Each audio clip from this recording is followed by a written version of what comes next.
Support comes from the Missouri Forest Products Association, saluting Earth Day on April 22nd with an ongoing commitment to help offset carbon emissions with sustainable harvesting of Missouri forests. Details at choosewood.com. This is St. Louis on the Air on St. Louis Public Radio. I'm Brian Moline. It's really kind of a difficult thing to watch. Not just that he doesn't throw hard, because the fastball has been gone for a while now. He's having trouble spotting his curveball. The problem with not trying to be great and just trying to be good is if things go wrong like they have this year, you fall fast. There's no other way to put it. The St. Louis Cardinals are having a bad season. At the All-Star break, the team has a 38-52 record. They're in last place in the National League Central Division. And at their current pace, the Cardinals are on track for a 68-94 record, which would be the team's worst finish since 1924. Joining me now is Will Leitch. Will's a columnist for MLB.com and a contributing editor to New York Magazine. He was the founding editor of Deadspin and has written several books. His most recent, released earlier this year, is a novel, The Time Has Come. He's also co-host of Seeing Red, a podcast about Cardinals baseball that he hosts along with Bernie Miklasz of 590 The Fan. Will's also a lifelong Cardinals fan, so this season has been painful for him, too. Will Leitch, welcome to St. Louis on the Air. Thank you for having me, Brian, and thank you for acknowledging the pain of Cardinals fans during this season. I know there's been a lot of it so far, Will. Let's talk a little bit, I guess, pretty broadly here. Why have the Cardinals struggled so much this season? You know, on one hand, and certainly I think the team's view of this would be they've caught some misfortune, right? And I think there's an element of truth to that. I think their offense has been a little bit better than you necessarily have seen the run production, and I think that certainly you look, heading into the season, most people, Cardinals fans and national observers included, thought this was probably the best team in the division. You see the talent on this team. But really, the problem has really come from two separate things, both of which are pretty concerning. One we should have seen coming, which is the starting pitching. I think there was a clear issue with the starting pitching. There was I think everyone thought the Cardinals would do more to address that in the offseason. They didn't, and that really has fallen apart. I think even when the Cardinals offense is working, they find themselves in holes so early on. That probably we should have seen that coming. What we didn't see coming was the little mistakes that we really have not seen the Cardinals make really in the 20-plus years that Bill DeWitt has kind of owned this team, right? You know, the defensive mistakes they've made. Nolan Arenado, who has won 10 consecutive Gold Gloves, is not going to win this one this year. He's really had a really hard time on defense. A lot of issues with that. There have been base running problems, a lot of fundamental stuff that generally not just you expect from the Cardinals, but really are a foundational aspect of their reputation have certainly crumbled this year. Sure. And if you have thoughts on this year's Cardinals season, we would love to hear them. You can give us a call at 314-382-8255. That's 382-TALK. Or you can send us a tweet at STL On Air or email talk@stlpr.org. You know, Will, you and I are about the same age, which means that one of our first memories of the Cardinals is them winning the World Series back in 1982. And, you know, there have been a lot of ups and downs for the Redbirds since then. But can you remember a season this bad or even close to it? It's funny. If they do finish last, it will be the first time they finished last since 1990, which I do remember because that's what got Joe Torre fired. You know, Joe Torre, the 5-time World Series champion who's now in the Hall of Fame, right after all the things he did after he left the Cardinals. Before that year, the last time the Cardinals finished in last was 1918, which we were not around for, Brian. No. So, you know, I think that there is a certain unprecedented nature to this. And certainly, again, a lot of things have gone wrong this season. I think, however, it's a mistake to say that this is an aberration, right? Like we have seen, the last few years, there has been considerable steps back taken by the organization. I think some of it got a little masked over by kind of the Pujols glory in the last year of Yadi or Molina last year. But, you know, we've seen issues not just in the regular season, but particularly in the postseason. The Cardinals have not won an NLCS game, a series the Cardinals were very used to making every year. They have not won a game in the NLCS since 2014. That's a decade that are coming on there now. You know, then I think that you've seen Listen, I think part of the problem is the Cardinals have been in the National League Central, and that has been a very weak division for several years now. So I think the Cardinals have kind of constructed their roster with the idea that they need to be good but not great. And they've been able to get away with it for a while because teams like the Cubs have gone through their own kind of terrible teardown the last few years. Teams like the Reds and the Pirates have struggled, and even a team like the Brewers have not been a high-spending team and really have kind of been similar to the Cardinals in that way. The problem with not trying to be great and just trying to be good is if things go wrong like they have this year, you fall fast. I think that while this year is certainly the worst-case scenario for the Cardinals, you've seen a lot of step backs really in the last decade. It's kind of been a slow erosion, but what's the old F. Scott Fitzgerald line? He said he went broke slowly and then suddenly, and I think you've certainly seen that from the Cardinals this year. I'm curious your thoughts on what the Cardinals might do with the upcoming trade deadline. John Mozeliak made some comments recently in an interview that they will look to make some trades. How much do you think they'll be doing here, Will? Will they be just trading some pending free agents, guys like Jordan Montgomery, Jack Flaherty, or will they maybe go a little further and trade away a guy like Paul Goldschmidt, who's been kind of a cornerstone for the team the last few years? He's a free agent after next season. I think it's unlikely that they will trade Goldschmidt or Nolan Arenado, who has also been brought up a little bit. Goldschmidt makes a certain amount of sense just because not only is he a free agent after next year, he's going to be 36, 37 years old. And it's certainly not someone that when you look at the Cardinals, you see him signing him for a 5-year contract into his 40s. Even though he's been quite productive and one of the best players on the team this year, it's not generally the Cardinals style and really most of baseball style to sign guys like that deep into their 40s. So you can see why it would make a certain amount of sense.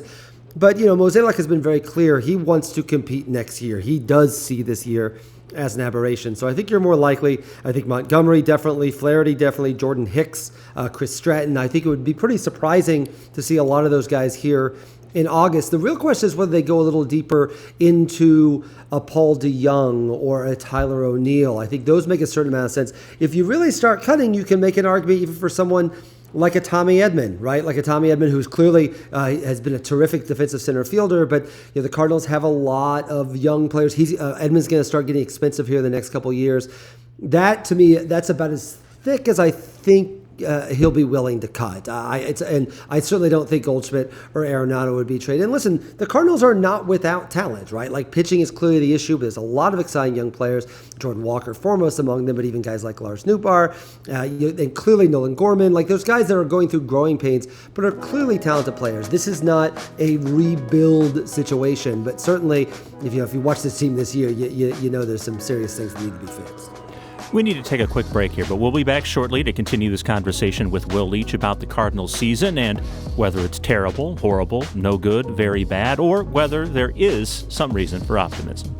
This is St. Louis on the Air on St. Louis Public Radio.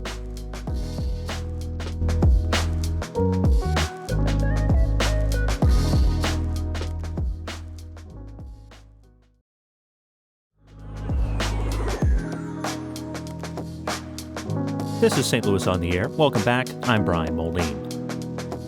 We're talking today about the Cardinals' season of woe. With me is MLB.com columnist Will Leitch. And if you have thoughts on this year's Cardinals season, you can share them with us at 314-382-8255. That's 382-TALK. Or you can send us a tweet at STL On Air or email us, talk@stlpr.org. Will, we talked about some possible changes in the player roster ahead of the trade deadline. What about a little higher up, whether that be manager Ollie Marmol, whether that be president of baseball operations John Mozeliak? Should either of those guys maybe be a little bit worried about job security at this point? I certainly think you can make an argument that a lot of the issues with this team are a result, and probably more of a result than kind of what the front office has set up for them necessarily than players underperforming. If you looked at this rotation heading into the year and thought, oh, this is a rotation that can hold up throughout the entire season in a tough NL Central, you were probably a member of the Cardinals front office and no one else in a lot of ways. And certainly, I think that when you look at some of the fundamental mistakes the Cardinals have been making this year and a lot of the base running issues and a lot of just the erosion of what we've gotten used to see the Cardinals baseball, you can look in the dugout and wonder whether there's some causality there. That said, I doubt they are too worried for a variety of reasons. The signature one is the Cardinals generally don't like to make big moves like this. Mozeliak has been with the Cardinals for several decades now and really feels like the institutional memory and driving force of everything. I think for Bill DeWitt to make a change like that would be not only out of character, but listen, I don't think it's fair to. I think while the front office has made a certain amount of mistakes with this team, this team has been pretty good for 20 years, and I think they've won some World Series. I think that you give them a certain benefit of the doubt on that for a short amount of time. It's really what they do now that they've been faced with this, and really, I think this gets a little forgotten throughout the rest of baseball. The Cardinals are a civic institution. I don't need to tell everybody listening this. I mean, they had an afternoon game in June when they were in last place in the midst of a losing streak where there were 43,000 people there. I mean, that is not something that any other team you're really going to see much of. And I think there's an understanding that they are not living up to kind of the community's support of them.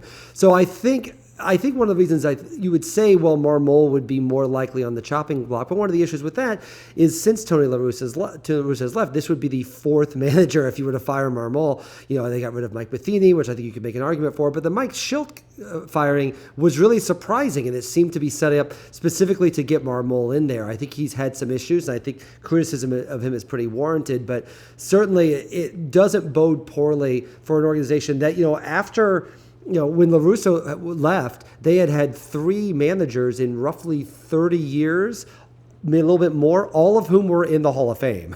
So to have three managers right after that in less than a half decade it's kind of a bad look. So I think they're going to give plenty of opportunity. Listen, the players are also very supportive of Marmol. I think he gets a lot of heat, and I think with some good reason. But then you see some of these games and the levers he has to pull.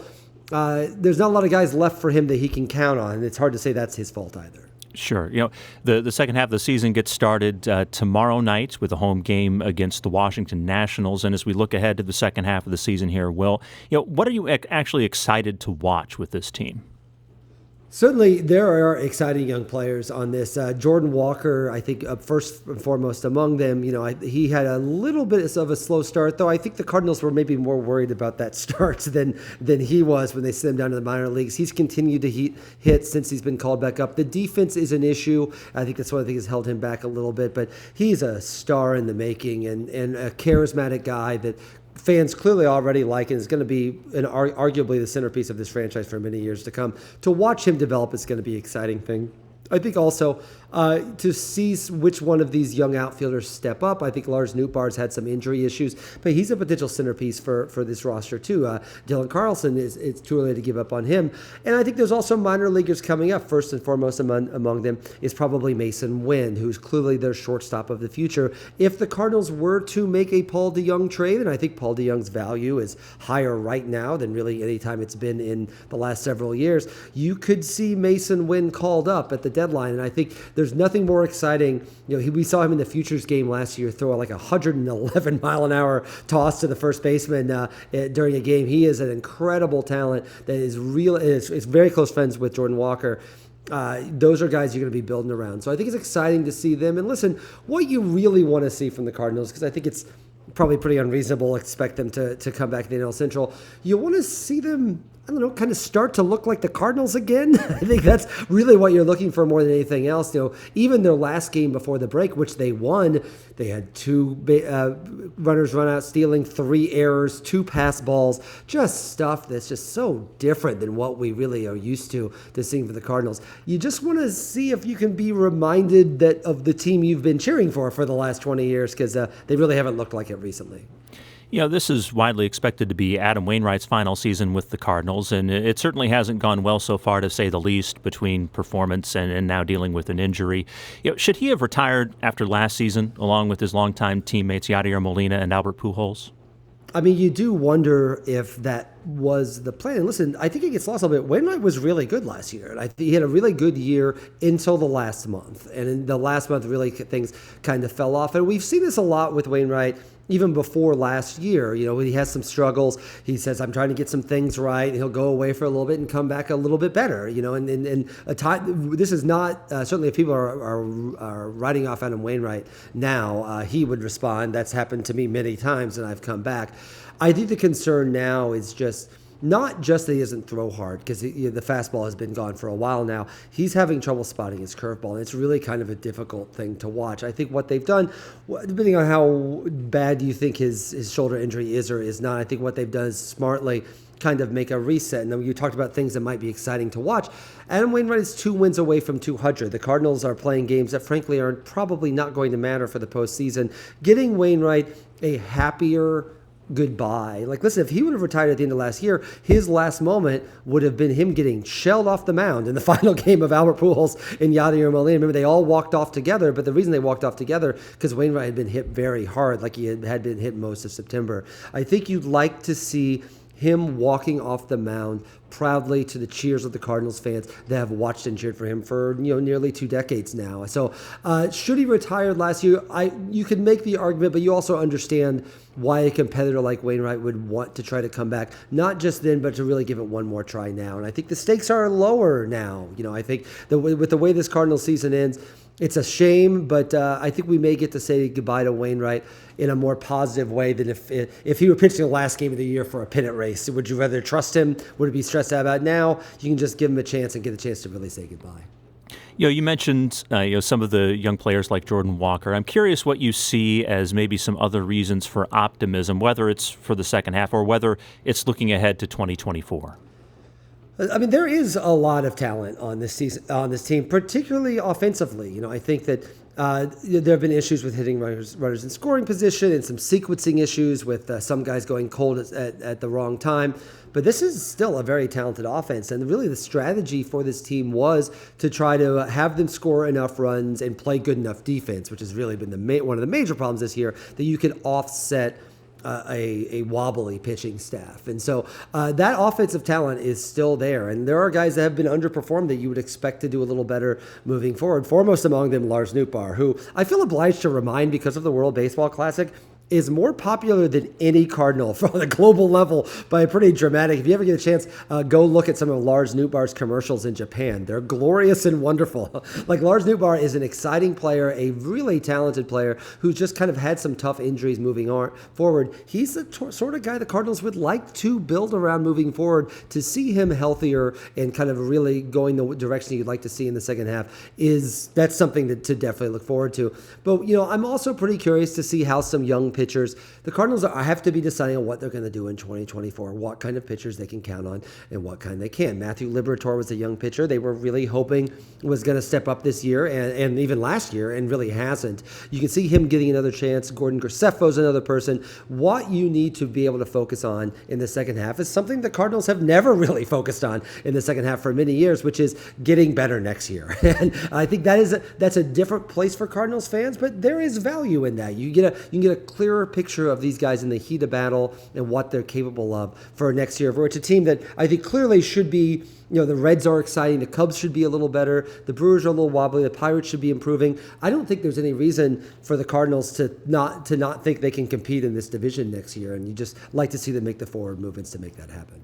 Sure. You mentioned this before, that the Cardinals really didn't make many additions in the offseason. Wilson Contreras was the biggest signing, and he was brought in to replace Yadier Molina, who retired after last season. Why don't you think the Cardinals added more to this roster, especially on the pitching side? I mean, there's certainly many theories about that, and Mozeliak will say, not entirely without justification, that a lot of the prices for the free agent pitchers were way too high. And he always points out that the guys that a lot of people, the Cardinals, wanted them to get, Justin Verlander, Jacob deGrom, are on the injured list right now, which is true, but there's also players like John Gray and Nathan Eovaldi who have been terrific players, and the Cardinals made a certain amount of sense for them to go after.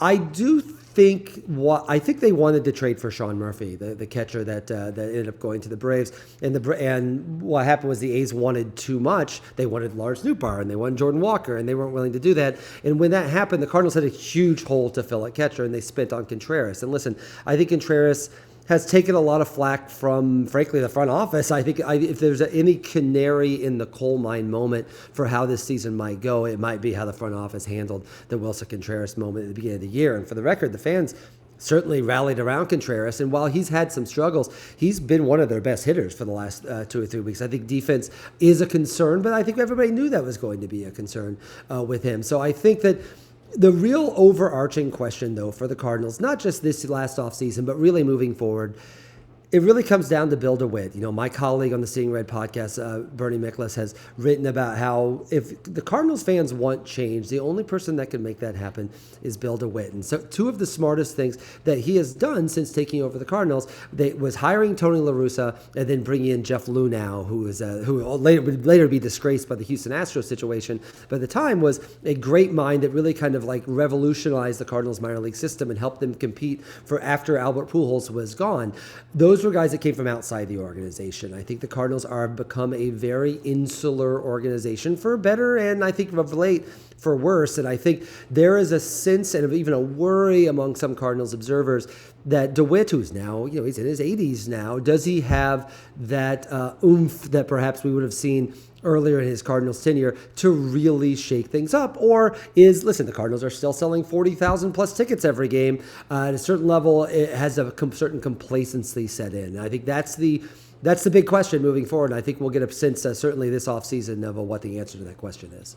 Well, just a couple of minutes left in the show today, but as you look at the National League Central, the Reds are currently in first place heading into the second half. The Brewers are closely behind, Cubs and Pirates a little farther back. Who do you think wins this division here in 2023?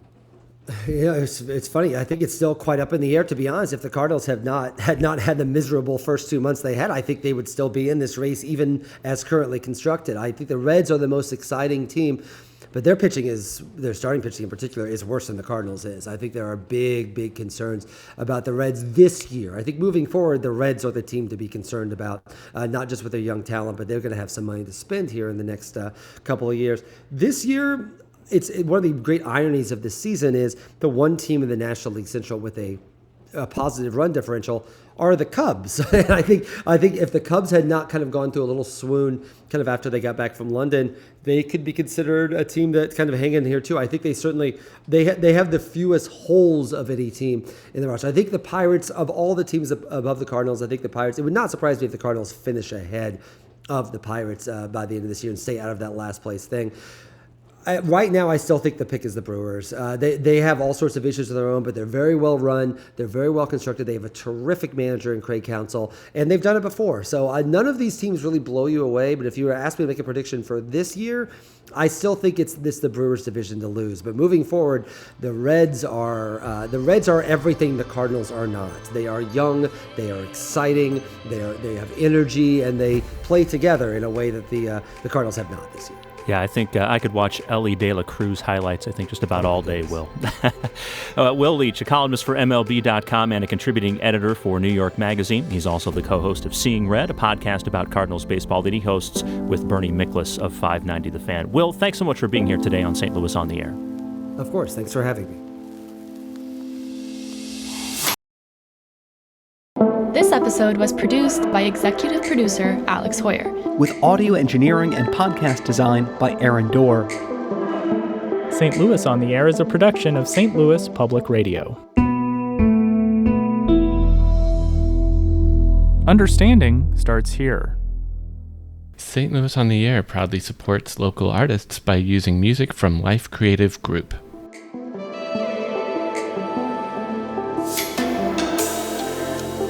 Do you find yourself regularly listening to episodes of St. Louis on the Air? Suggest us to a friend you think might enjoy our conversations. And leave us a review and rating on Apple Podcasts on the App Store. It's the simplest way to help people discover our show. Thanks. St. Louis Public Radio is a member-supported service of the University of Missouri St. Louis.